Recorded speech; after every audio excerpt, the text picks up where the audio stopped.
दक्षिण वज़ीरिस्तान में दहशतगर्दनि जो चेक पोस्ट ते हमलो, पाक फौज जा 16 जवान शहीद थी विया। पाक फौज जी भरपूर जवाबी कार्रवाई में 8 दहशतगर्द मारिजी विया।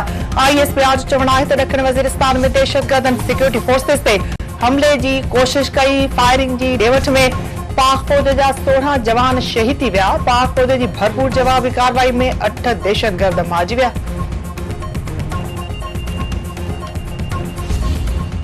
फौजी अदालतुनि 9 मई साने में मुलविस 25 जवाबदारनि खे सख़्त पोहरे सां कैद जी सज़ा ॿुधाए छॾी। जना house, GHQ, Punjab regimental centre Mardan, PF base Mianwali ते हमलनि में मुलविस 14 जवाबदारनि खे 10 साल सख़्त पोहरे सां कैद जी सज़ा।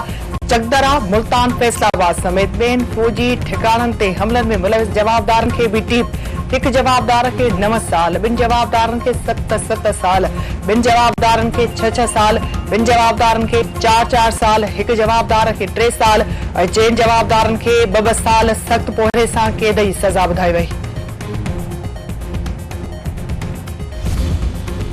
मुकमल इंसाफ़ मास्टर माइंड रिथाबंदी कंदड़नि खे सज़ा मिलण सां थींदो। 9 मई ते पुरतशद्दुद वाक़िया समूरी क़ौम लाइ सदमो ऐं मुल्की तारीख़ जो कारो बाब आहिनि। जवाबदारनि खे सज़ाऊं क़ौम खे इंसाफ़ जी फराहमी में वॾी कामयाबी आहे। कंहिंखे बि पंहिंजी मर्ज़ी महण जी इजाज़त न ॾींदासीं। सज़ाऊं पैगाम आहिनि त को बि कानून जी भञकड़ी न करे।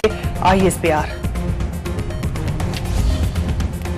फौजी अदालतुनि तरफ़ां 9 मई हमलनि में सज़ा ॿुधंदड़ जवाबदारनि तरफ़ां ॾोह जो एतिराफ़। PTI बानीअ जे फौज मुख़ालिफ़ तक़रीर खां पोइ ज़हन तब्दील थी वियो। PTI क़यादत जे भड़काइण ते जना हाउस ते हमलो कयो। जवाबदार अली शान तक़रीरुनि ज़रिए फौज ख़िलाफ़ नफ़रत पैदा कई वई। यास्मीन राशिद ऐं हसान न्याज़ी जे भड़काइण ते जना हाउस ते हमलो कयो। जवाबदार दाऊद खान जना हाउस ते हमले जी रिथाबंदी यास्मीन राशिद जी क़यादत में सरज़मीन पार्क में कई वई। मुख़्तलिफ़ मोहम्मद हाशिर 9 मई ते तहरीक इंसाफ़ क़यादत जना हाउस ते हमले लाइ भड़कायो। मोहम्मद आशिक़ खान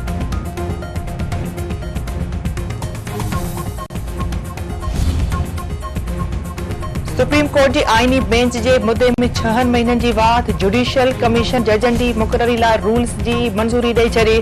जज जी मुक़ररी लाइ ॻुझी एजेंसी जी रिपोर्ट वठण या न वठण जो अख़्तियार जुडिशियल कमीशन वटि हूंदो। हाई कोर्ट जे चीफ जस्टिस लाइ 3 नालनि ते गौर थींदो। सीनियर तरीन जज खे चीफ जस्टिस न बणाइण बाबति आगाह करणो पवंदो। सुप्रीम कोर्ट जे जज लाइ हाई कोर्ट जे 5 जजनि खे नामज़द कयो वेंदो। एडिशनल जजनि जी मुक़ररी लाइ मेडिकल टेस्ट जी शर्त ख़तम।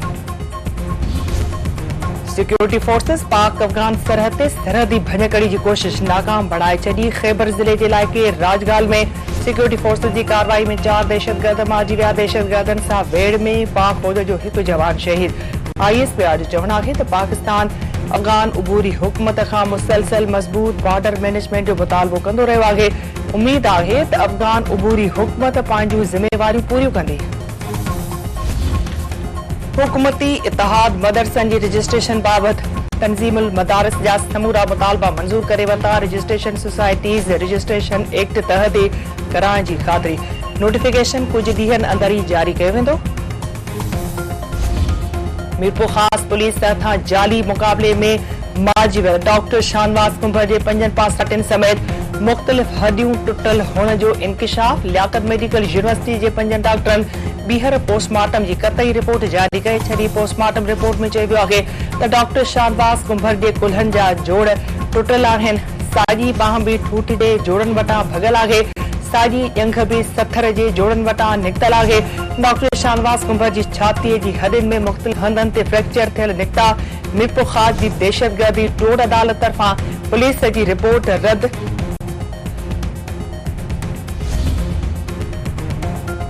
कराची में जमायत इस्लामी जे धरणनि सबबि ज़िंदगी मफ़लूज थी वई। शाहराह फैसल समेत मुख़्तलिफ़ रोडनि ते बदतरीन ट्रैफ़िक जाम, गाॾियुनि जूं क़तारूं। जमायत इस्लामी जे कारकुननि टैंकरनि जो पाणी बि वहाए छॾियो। ऐं हैदराबाद में सिंध जे महान कवि शेख अयाज़ जी खे भेटा पेश करण लाइ अयाज़ मेलो। ॿिए ॾींहं ते मुख़्तलिफ़ मौज़ूअनि ते अदबी वेहकूं, अदीबनि, दानिशवरनि, शाइरनि ऐं फ़नकारनि जी शिरकत। मांझी फ़क़ीर रजीब फ़क़ीर तरफ़ां सुरंडी वर्खा।